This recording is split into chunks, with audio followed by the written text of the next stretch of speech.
দিনাজপুরের খানসামা উপজেলার কাচিনিয়া বাজারে বিএনপির দুই গ্রুপের সংঘর্ষে অন্তত ২০ জন আহত হয়েছেন। ভাঙচুর করা হয়েছে অর্ধশতাধিক মোটরসাইকেল। শুক্রবার ১১ জুলাই রাত ৯টার দিকে বিএনপির কর্নেল মুস্তাফিজুর রহমান ও তুহিন গ্রুপের অভ্যন্তরীণ কোন্দলের জোরে এই সংঘর্ষ ঘটে।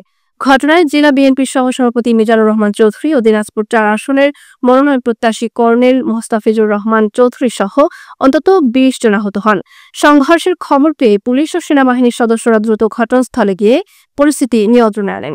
এ সময় স্থানীয়দের মাঝে ব্যাপক আতঙ্ক ছড়িয়ে পড়ে। খানসামা থানার ওসি নাজমুল হক জানিয়েছেন, পরিস্থিতি বর্তমানে নিয়ন্ত্রণে থাকলেও এলাকায় উত্তেজনা বিরাজ করছে।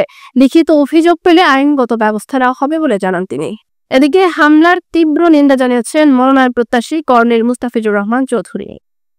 আমাদের যখন প্রতিবাদ সমাবেশ শেষ হয় তখন এখানে তারা আনুমানিক ১০০ থেকে ১৫০ লোক লাঠিসোঁটা নিয়ে তুহিনের নেতৃত্বে এবং আখতারুজ্জামান মিয়ার প্ররোচনায় আখতারুজ্জামান মিয়ার আজকে এখানে প্রোগ্রাম ছিল। উনি এই প্রোগ্রামে উপস্থিত থেকে নির্দেশনা দিয়েছেন এবং ওনার যে পাঞ্জাবিটা এটা দেখেন, পাঞ্জাবিটা নামাজের আগে এটা আমাকে নামাজ পড়তে যাবেন সবকিছু দিয়েছে। উনি এই সন্ত্রাসী তুহিন বাহিনী আখতারুজ্জামান মিয়া এবং তার সন্ত্রাসী বালুখোর তুহিন তার নেতৃত্বে এখানে প্রায় ১০০ থেকে ১৫০ লোক আমাদের উপরে হামলা করে এখন আমরা কয়েকজন আহত হয়েছে সঠিক সংখ্যা বলতে পারছি না, কারণ বিভিন্ন দিক দিয়ে হসপিটালে এখন পর্যন্ত আমাদের যতটুকু জানা আছে যে প্রায় ১০-১২ জন পাকিনাট হসপিটালে গেছে চিকিৎসার জন্য। সেখানে আরও লোক যাচ্ছে বিভিন্ন জায়গা থেকে।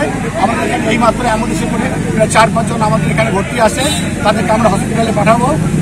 আর এখানে আমাদের প্রায় ৫০ থেকে ৬০টা মোটরসাইকেল আপনারা দেখেছেন, সেগুলো এমনভাবে ভেঙে চুড়ে ফেলেছে যে এগুলো ব্যবহার উপযোগী নাই। এই ধরনের সন্ত্রাসী কর্মকাণ্ডের জন্য আমি তীব্র নিন্দা এবং প্রতিবাদ জানাই। আমি আশা করি প্রশাসন এবং আমাদের নেতৃত্বের উচ্চ পর্যায়ে যারা নেতৃত্ব আছেন তারা এ ব্যাপারে সাংগঠনিক ব্যবস্থা গ্রহণ করবেন অবিলম্বে, এবং আমরা চাই এখানে একটা সুষ্ঠু রাজনীতির ধারা তৈরি হোক।